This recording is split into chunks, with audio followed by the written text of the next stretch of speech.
오늘은 부활주일로서 부활의 주님을 바라보라라는 제목으로 말씀을 보도록 하겠습니다. 이제 예수님께서 금요일날 십자가에 죽으시고 토요일 안식일 지나시고 오늘 주일 부활하셨음을 오늘 말씀을 통해서 증거하고 있습니다. 1절에 보니까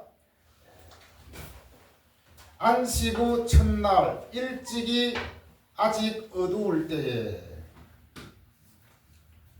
부활의 날짜와 지금의 시점과 배경을 말씀해 주고 있습니다. 안식 후 첫날, 이 첫날은 바로 부활 주일인 오늘 일요일입니다. 오늘 말씀에 나오는 이 첫날이 바로 부활 주일의 시초가 되는 날입니다. 그 부활절날 아침 일찍 아직 어두울 때에 사람이 움직일 수 있을 정도의 아침인데 이 아침은 바로 4시에서 6시 사이라고 볼 수 있습니다. 미명의 시간. 이때 분위기는 어떻습니까? 굉장히 조용하고 고요하고 적막하기 거지없는 그러한 시간입니다. 안식일 날은 사실 유대 율법으로는 아무것도 할 수 없는 그런 날입니다. 여행할 수 있는 거리도 900에서 1000m, 1km 반경 내에만 다닐 수 있었습니다. 노동도 금지되었습니다.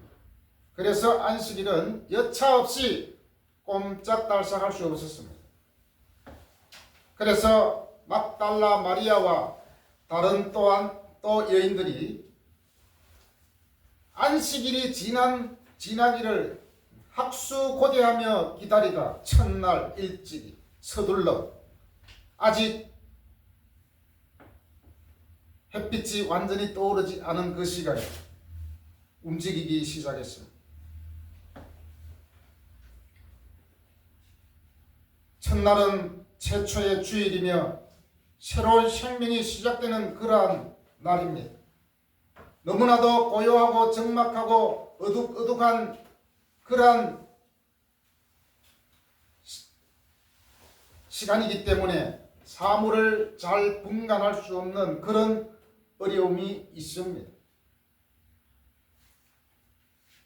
특별히 오늘 보니까 20장에서 보았다라는 단어가 엄청 많이 나오고 있습니다. 보고, 보았다, 보니, 보다라는 말이 엄청 많이 있습니다. 본다는 것은 엄청 중요합니다. 오늘 말씀을 통해서 보면 부활하신 주님을 확실하게 보고 경험한 사람이 최초의 부활의 증인이 되었다는 사실을 알 수가 있습니다. 1절에서 아직 어둡다고 하는 것은 시간적으로 어둡다는 그런 표현이기도 하지만 영적으로 아직 무지하다는 그러한 시기라고 볼 수 있습니다. 그때 막달라 마리아는 죄 많은 여인으로서 가장 예수님께 사랑 많이 받은 그러한 여인이죠. 그 여인이 이제 예수님이 십자가에 죽으시고 무덤에 있을 때에 빨리 가서 예수님께 시체에 기름을 바르고 관리하기 위해서 향품을 가지고 갔습니다. 그런데 아주 어둑어둑한데 잘 보이지는 않지만 예수님의 무덤 앞에 돌이 옮겨진 것을 보았습니다. 이스라엘에는 우리나라처럼 매장 장례가 아니죠. 동굴 같은데 그런데 시체를 보관합니다. 그리고 큰 돌이나 이런 걸로 가려 놓습니다. 특별히 예수님은 특별한 존재였기 때문에 혹시라도 누가 시체를 훔쳐갈까봐 커다란 바위돌로 입구를 막아 놓았습니다. 그 입구를 막고 있던 바위돌이 없어진 것을 보게 되었습니다. 거기 보니까 무덤에 와서 돌이 무덤에서 옮겨진 것을 보고라는 말이 있죠. 보고라는 말이. 그리고 6절에 보면 또 본다는 말이 있습니다. 4절, 5절에 보면 구부려 세마포 놓인 것을 보았으니 라는 말이 있습니다. 밑에 보면 또 6절에 베드로가 보았다는 내용이 나옵니다. 그리고 8절에 보다라는 말이 나옵니다. 보고 믿더라. 자, 막달라 마리아가 지금 여기서 보았다는 것은 뭡니까? 아직 어둑하기 때문에 제대로 사물을 분간하기 어려운 그런 시간이라 그랬습니다. 그렇지만 무덤을 가리우고 있는 큰 바위돌은 크기 때문에 볼 수 있었겠죠. 딱 보니까 큰 돌이 옮겨진 것을 보았다 그랬는데, 여기서 보았다는 것은 원어로 블레퍼라고 하는데, 이것은 단순히 보는 것입니다. 그냥 시각적으로 보는 것. 한마디로 이 사람은 얼른 자세히 볼 시간이 없었습니다. 막달라 마리아는 예수님을 빨리, 비록 죽었지만 빨리 예수님을 보기 위해서 쫓아왔는데 갑자기 무덤을 가로막고 있는 돌이 없어진 것을 보고 깜짝 놀랐습니다. 왜 바위돌이 없어졌는지 이런 생각할 여력이 없었습니다. 아, 누가 예수님을 훔쳐갔구나 하면서 얼른 누구에게 쫓아갑니까? 2절에서 시몬 베드로와 예수께서 사랑하시던 그 다른 제자에게, 그 다른 제자는 요한이라 할 수 있습니다. 시몬 베드로와 예수께서 사랑하시던 제자 요한에게 달려갔습니다. 여전히 시몬 베드로와 요한은 예수님께서 최고로 여기시는 제자로 아직까지 인정받고 있다는 것을 볼 수 있습니다. 그래서 막달라 마리아는 베드로와 요한을 찾아갔습니다. 사람들이 2절에 나왔죠. 사람들이 주님을 무덤에서 가져다가 어디 두었는지 우리가 알지 못하겠다. 여기서 우리가라는 말이 있다는 것을 볼 때 마리아뿐만 아니라 다른 여인도 있다는 것을 알 수가 있습니다.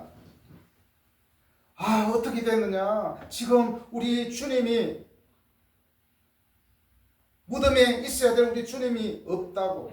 그래서 혹시 돌을 누가 옮겼는지, 혹시 도적이 침입했는지, 아니면 아리마대 요셉이 그 시체를 옮겨 놓았는지 너무너무 궁금하고 없어진 것에 대해서 붕괴합니다. 요즘에도 보면은 사람이 죽었으면 비록 죽었지만은 그 죽은 사람이라도 찾기 위해서 얼마나 사람들이 고생을 많이 합니까? 마침 4월 16일이 세월호 참사 기념일인데 그때 많은 아이들이 바다에 빠졌잖아요. 그 죽은 시체라도 건지기 위해서 엄마들이 발을 동동 거리면서 슬피 울던 그 기억이 우리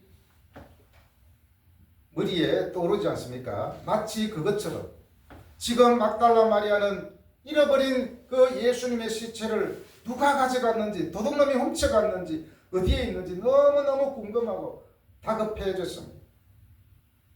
그러자 베드로와 그 요한도 급히 무덤가로 달려가기 시작했습니다.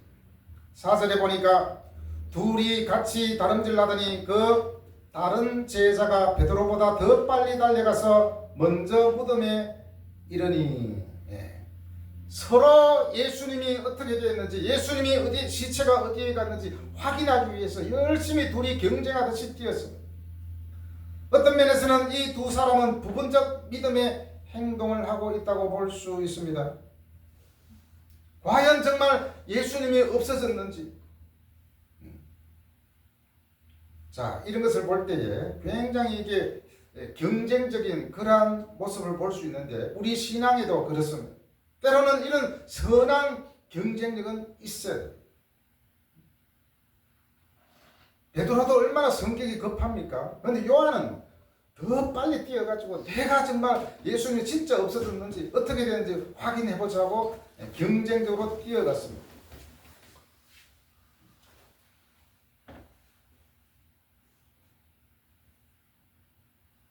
5절에 보면은 또 보았으니가 나옵니다. 또 보았으니가 나옵니다. 여기서 보았다는 요 말도 원어로 블레포예요. 대충 본다는 거죠. 얼른 빨리 가서 보니까 정말 예수님이 없네?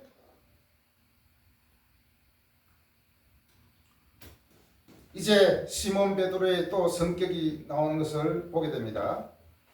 도착은 요한이 먼저 했는데 베드로가 먼저 무덤에 들어가 봅니다. 야, 이것저것 따질 게 뭐냐? 빨리 가서 한번 확인해 보자. 그래서 6절에서 시몬 베드로는 따라와서 무덤에 들어가 보니 세마포가 놓였고 7절에서 또 머리를 쌌던 수건은 세마포와 함께 놓이지 않고 딴 곳에 썼던 대로 놓여 있더라.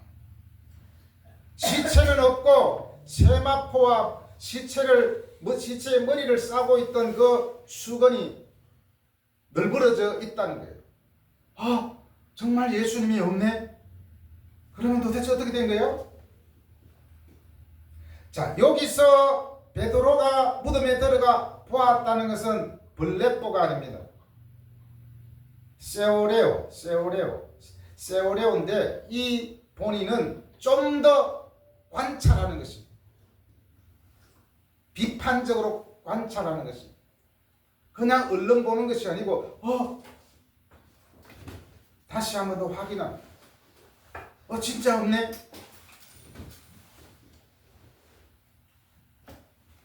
이제 정말 제자들은 빈 무덤을 확인했어요. 빈 무덤은 무슨 뜻입니까? 빈 무덤은 절망의 장소가 아니라 희망을 발견하는 장소로서 역할을 하게 되는 것을 보게 됩니다. 그런데 막달라 마리아는 계속해서 예수님의 시체가 없어진 것에 계속 관심을 가집니다. 아직까지도 두 제자들은 자세히 관찰하고 보고 있는데 막달라 마리아는 이봐 시체가 없잖아, 내 말이 맞지? 막 이렇게 지금 발을 동동거리고 있는 것을 볼 수 있습니다.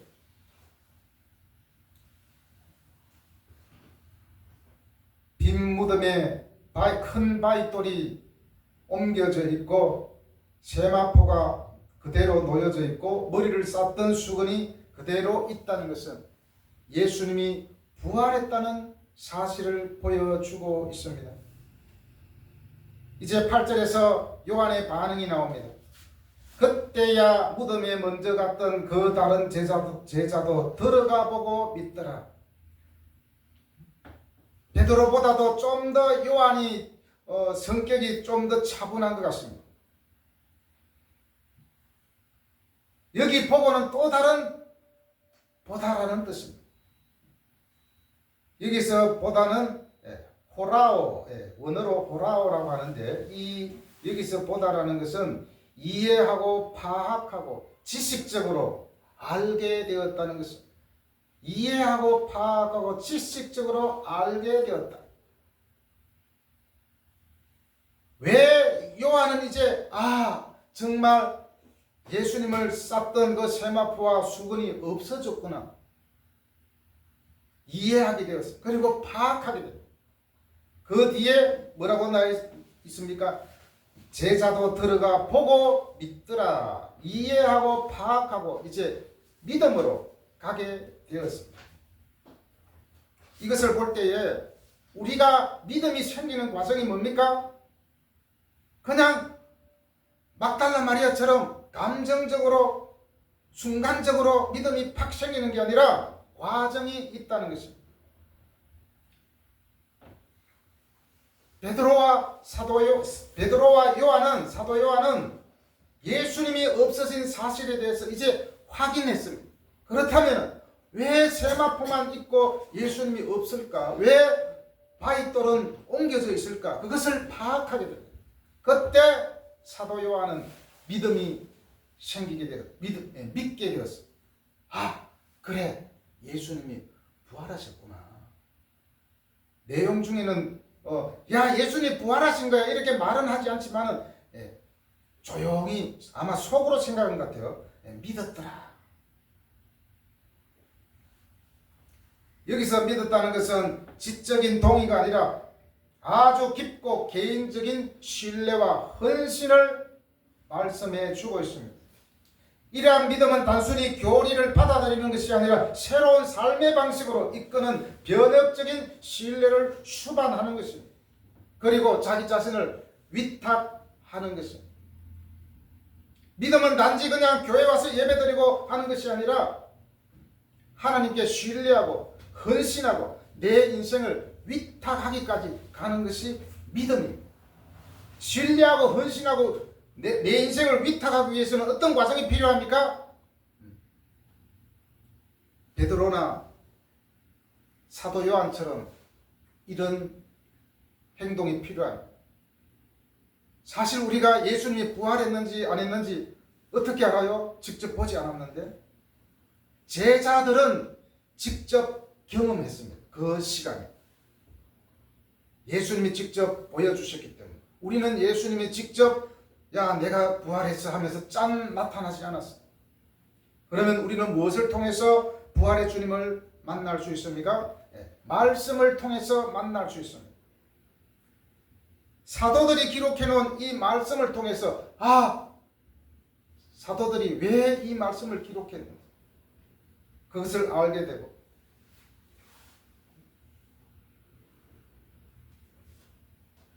결국에는 우리가 말씀을 읽고 이해하고 파악하고 그래서 믿음이 생기는 것입니다. 그냥 막 밤새워 기도하고 밤새워 뭔가 기적을 보여달라고 그렇게 해서 되는 것이 아니라 사도들이 기록한 이 성경 말씀을 면밀히 파악하고 이해하고 그래서 믿음으로 가야 됩니다. 그 믿음이 확실한 믿음입니다. 그래서 예수님께서 뭐라고 했습니까? 27절에 믿음이 없는 자가 되지 말고 믿는 자가 되라 하면서 29절에서 뭐라고 그럽니까? 너는 나를 번거로 믿느냐? 보지 못하고 믿는 자들은 복되도다.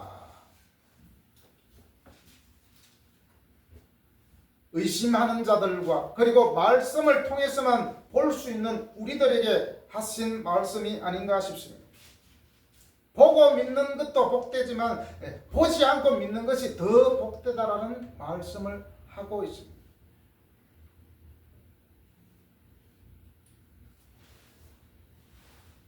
기독교는 체험의 종교입니다. 부활의 주님을 우리가 믿음으로 체험하지 않고는 절대로 우리의 삶이 변화되지 않습니다.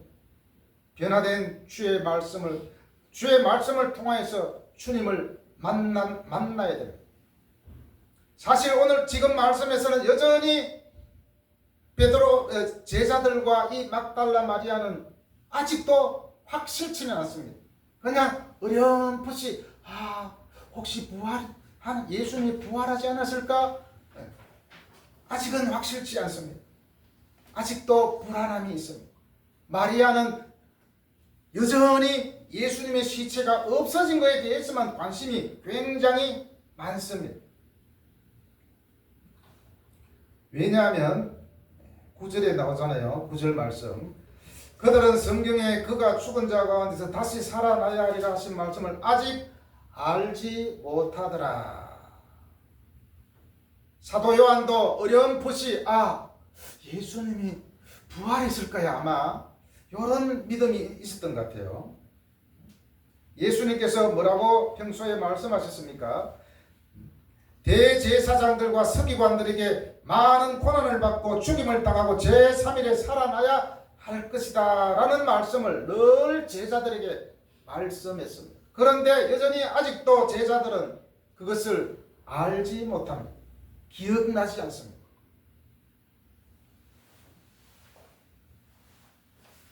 어쨌든 사도 요한은 마음에 예수님이 부활하셨을 거야 그런 어렴풋한 믿음은 있었던 것 같습니다. 그래서 좀 더 우리가 기다려보자 하면서 10절에 뭐라고 되어 있습니까? 이에 두 제자가 자기들의 집으로 돌아가니라. 여기서 자기들의 집으로 되어 있지만 다른 공동 번역 성경에 보면 숙소로 되어 있습니다. 숙소로 돌아가니라. 예수님이 돌아가신 지 얼마 되지 않았기 때문에 자기들이 머물던 그곳에 아마 간 것으로 볼 수 있습니다. 어쨌든 제자들은 믿고 돌아갔다라고 볼 수 있습니다. 완전히 믿음 없이 돌아간 것이 아니라 어느 정도 믿었기 때문에 숙소로 돌아간 것을 볼 수 있습니다. 그런데 막달라 마리아는 여전히 예수님의 시체를 잃어버린 것에 대하여 너무너무 슬프고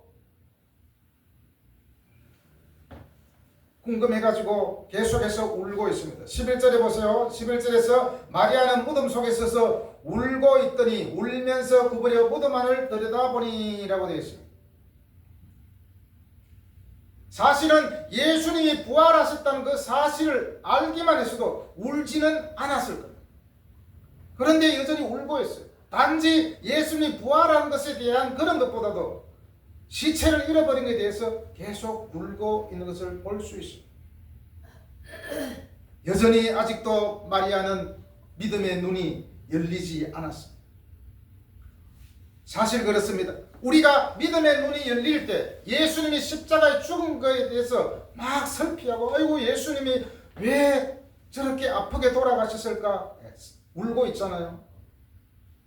우리도 마찬가지입니다. 부활의 주님을 우리가 믿기만 하면 알기만 하면 울고 있을 때가 아니라 기쁨으로 하나님께 영광 돌리고 부활하신 예수님을 다른 사람에게 증거해야 될 때인데 여전히 마리아는 울고 있는 것을 볼 수 있습니다.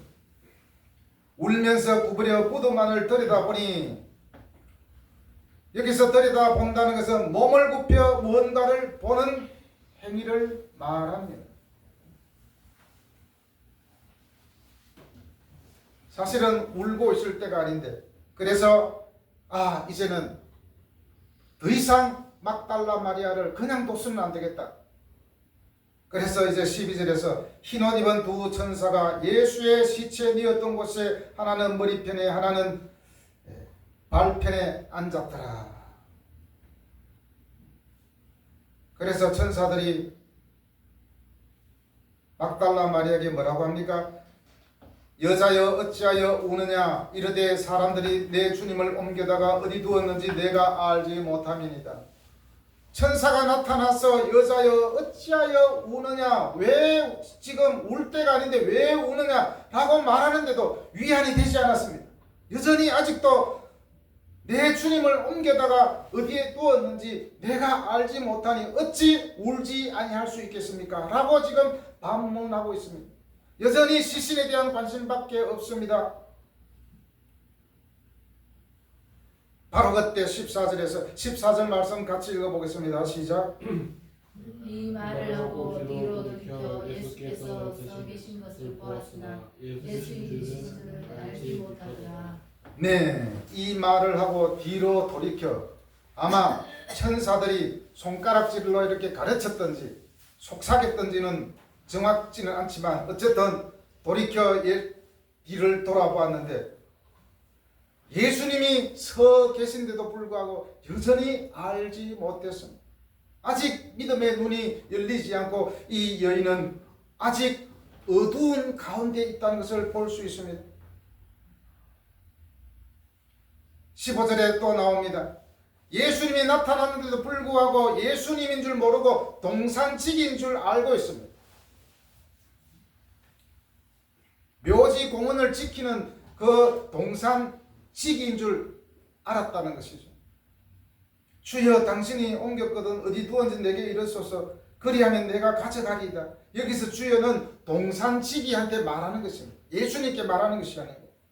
그때 이제 정한이 일어납니다. 16절에서 뭐라고 합니까? 예수님께서 마리아의 이름을 부릅니다. 마리아야 마리아야. 이제 막달라 마리아가 예수님과의 첫 대면이 있습니다. 부활하신 예수님과 첫 대면을 하게 되면 네가 찾고 있던 예수가 바로 내다. 마리아야 마리아야 울지 마라. 그때 이제 마리아가 라보니라고 부릅니다. 선생님. 선생님이 여기 계시는군요. 비로소 이제 예수님은 부활하신 예수님께서 그 실체를 막달라 마리아에게 보여주셨습니다. 선생님 어디 가시는 줄 알고 얼마나 찾았는데 여기 계시네요.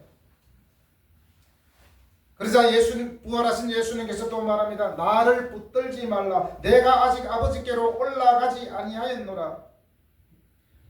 내가 장차 하늘나라로 승천할 텐데 아직 그 시간이 아니기 때문에 나를 붙들지 말라. 단지 네가 할 수 있는 건 뭐냐? 내 형제들에게 가서 이르되 내가 내 아버지 곧 너희 아버지 하나님 곧 너희 아버지께로 올라간다 하라 하시니. 다시 말하면 내가 예수가 부활했다는 사실을 제자들에게 빨리 알려라. 예수님은 이제 공식적으로 막달라 마리아와 또 제자들에게 예수님이 부활하셨다는 사실을 알릴 필요가 있습니다. 이제 드디어 18절에서 보면 부활의 첫 증인을 만날 수 있습니다. 18절 같이 읽어보겠습니다. 시작. 막달라 마리아가 가서 제자들에게 내가 주를 보았다 하고 또 주께서 자기에게 이렇게 말씀하셨다니라. 네, 여기도 드디어 이제 막달라 마리아는 대충 그냥 시각적으로만 바라보던 그 블레포에서 벗어나서 호라오로 발전하게 됩니다. 이 보았다라는 것은 경험을 말합니다. 그리고 분별하고 있다는 것입니다. 예수님이 정말 예수님이 부활하셨는지 이제 분별하는 그런 단계까지 이르렀습니다. 예수님이 실제로 부활하셨다는 사실을 이제 경험적으로 알게 되었습니다. 그래서 막달라 마리아는 부활의 첫 증인이 된 것입니다. 사랑하는 여러분, 우리의 신앙은 경험이고 체험적인 신앙이 되어야 됩니다. 주님을 만난 경험이 없고 주님을 알지 못하면 우리가 어떤 말씀을 읽어도 내 마음에 들어오지 않습니다.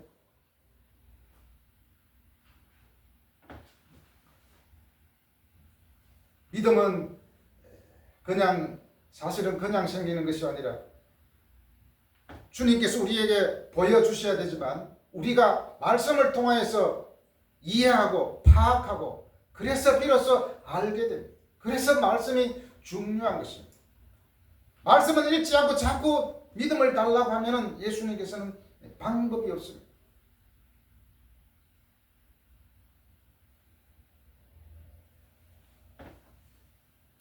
이제 드디어 막달라 마리아는 영적으로 어두운 가운데 있었는데 이제는 실체 되시는 부활의 주님을 만남으로 말미암아 그의 믿음에 눈이 떠였습니다. 이제 어떻게 해야 됩니까? 또 이제 달려가야죠. 어디로 갑니까? 제자들에게. 베드로뿐만 아니라 요한 다른 제자들이 있는 그 숙소로 달려가야 되겠죠. 막 이제 뛰어갑니다.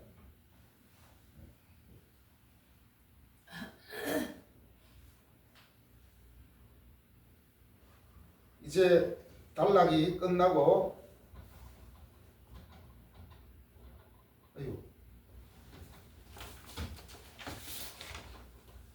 19절에서 또 이제 첫날이 나옵니다. 19절에서 이날 곧 안식후 첫날 저녁 때에 제자들이 유대인을 두려워하여 모인 곳에 문들을 닫았더니 예수께서 오사 가운데 서서 이르시되 너희에게 평강이 있을지어다. 예수님께서 이제 이어서 제자들이 잔뜩 있는 그곳으로, 그 숙소로 찾아갑니다. 그런데 그 광경은 어떻습니까? 분명히 사도 요한은 믿었다고 했는데 여전히 불안합니다. 아직 주님을 사실적으로 만나지 못했기 때문에. 거기 보니까 뭐라고 되어 있습니다? 뭐라고 되어 있습니까? 모인 곳에 문들을 닫아 놓았다 그랬습니다. 여기서 닫아 놓았다는 것은 두려움과 절망과 의심을 표시하고 있습니다. 왜냐? 아직 예수님이 부활한 사실을 믿지 못하기 때문에 두렵고 절망 가운데 또 긴가민가하는 그런 의심이 아직까지 있습니다. 그리고 출입구를 막았다는 것은 기회를 차단했다는 것이고 무언가 보류했다는 것입니다. 그런데 예수님은 부활하셨기 때문에 시공을 초월합니다. 비록 제자들이 문을 꽁꽁 닫아 놓았지만 그 가운데 나타났습니다. 예수께서 오사 가운데 서서 이르시되 너희에게 평강이 있을지어다. 평강이 있을지어다라고 한 것은 뭡니까? 지금까지 문을 걸어 잠궈 놓고 두려움에 떨고 있었던 거죠. 우리도 예수님처럼 저 대제사장과 유대인들에게 붙잡혀서 죽지는 않을까, 십자가형을 당하지는 않을까 두려움에 차 있었습니다. 바깥으로 나가지도 못했습니다. 그때 주님께서 가운데 서서 이르시되 너희에게 평강이 있을지어다. 평강은 그냥 있는 것이 아닙니다. 주님을 만났을 때 평강이 주어지는 것입니다. 예수 믿음에도 불구하고 계속해서 내 마음에 평강이 없다는 것은 문제가 아니겠습니까? 영적으로 어두운 가운데 있을 때 막달라 마리아는 계속 울기만 했습니다. 그러나 주님을 만나고 나서 믿음의 눈이 열리게 되고 새로운 생명이 깃들게 되고 두려움보다도 환희와 평강이 생기게 되겠죠. 제자들도 마찬가지입니다. 지금까지 두려움으로 문을 꽉 닫아놨지만 예수님이 부활하신 예수님께서 나타나셔서 평강이 있을지어다. 이제 실제로 목소리를 듣게 됩니다. 예수님께서 제자들 가운데 섰다는 것은 위치의 의미를 넘어 공동체의 이제 중심이 되었다는 사실을 말씀해 주고 있습니다. 교회는 무엇입니까? 교회는 믿음의 공동체입니다. 주는 그리스도시요 살아계신 하나님의 아들이라는 사실을 믿는 사람들이 함께 모인 공동체입니다. 더 나아가 부활하신 주님을 만난 자들이 함께 모여 있는 자리입니다. 바로 이 가운데 부활하신 주님께서 서 계시기 때문에 우리는 내 마음에 평강이 넘쳐날 줄로 믿습니다. 드디어 예수님은 팩트에 의해서 제자들에게 다가옵니다. 20절에서 이 말씀을 하시고 손과 옆구리를 보이시니 제자들이 주를 보고 기뻐하더라. 보이셨다. 여기도 또 보다라는 단어가 나오죠. 한마디로 너희들이 실제적으로 나를 부활하신 너희 주님이신 예수 그리스도를 봐라. 증거에 의해서 예수님은 자기 자신을 입증해 보이고 있습니다. 당연히 평강이 그 마음속에 있을 수밖에 없죠. 이제 그래서 예수님께서는 성천하시기 전에 약속의 말씀을 합니다. 22절에서 이 말씀을 하시고 그들을 향하사 숨을 내쉬며 이르시되 성령을 받으라. 이제 예수님은 좀 있으면 하늘로 성천하셔야 됩니다. 그 이전에 예수님께서 제자들에게 약속을 합니다. 성령을 받으라.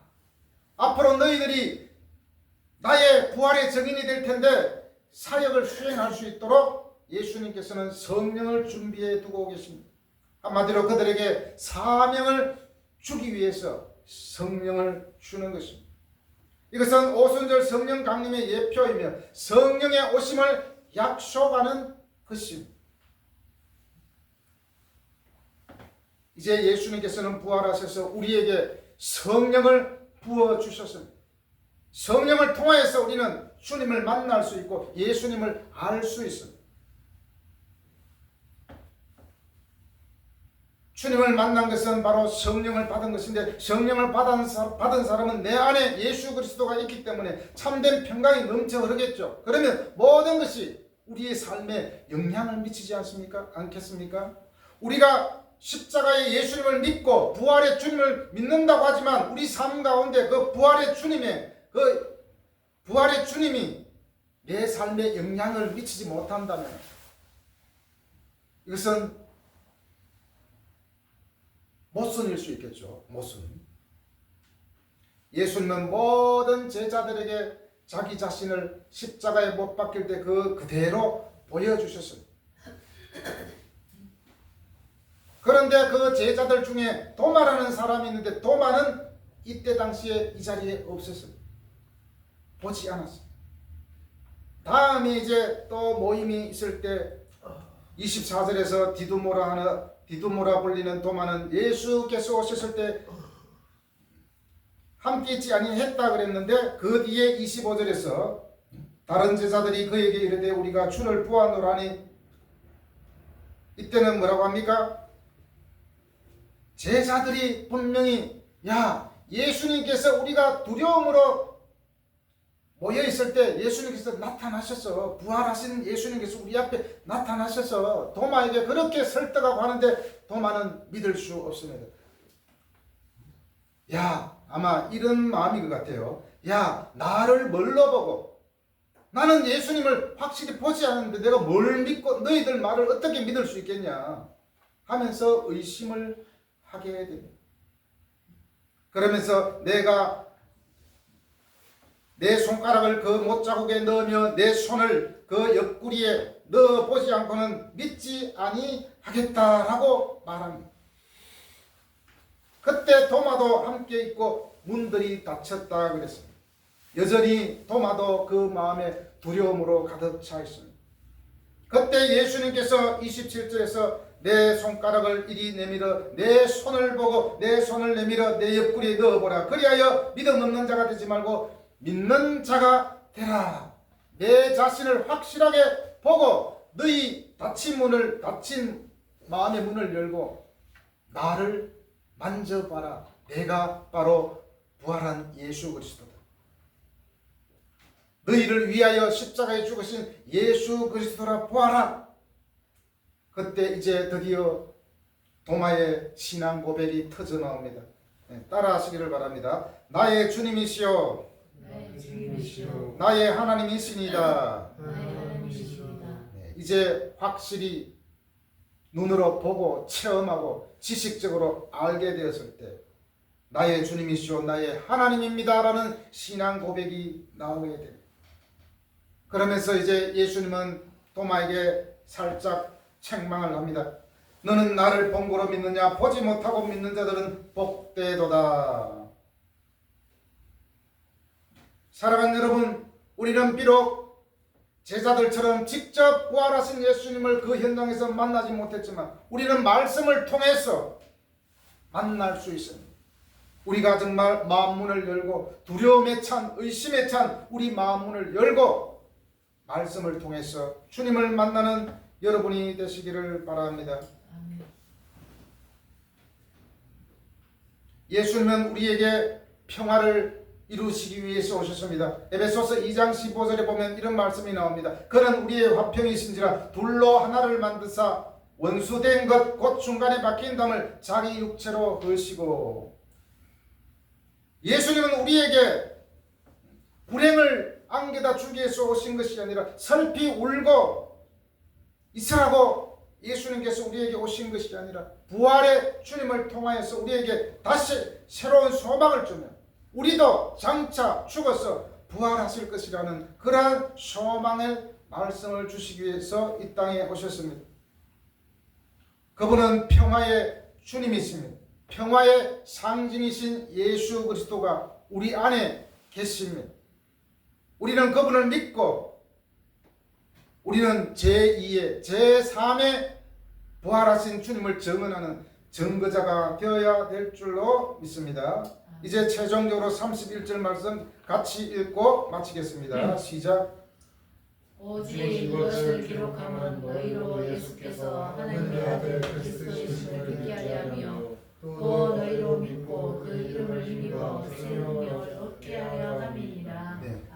부활하신 예수님을 우리가 믿고 그 이름을 힘입어 예수 그리스도 이름 자체가 우리에게 힘이고 소망입니다. 그 이름을 힘입어 생명을 얻게 하려 하기 위해서 요한복음을 기록했다라고 말씀해 주고 있습니다. 우리들도 단순히 그냥 스키 받듯이 성경을 보는 것이 아니라 주님을 보는 것이 아니라 자세히 관찰하고 이해하고 파악해서 마음으로 믿음으로 또 지식적으로 예수님이 하나님의 아들이심을 믿음으로 말미암아 또 부활하신 예수님을 우리가 체험함으로 말미암아 우리 삶에 큰 힘이 되시기를 간절히 바랍니다. 아멘. 기도하겠습니다.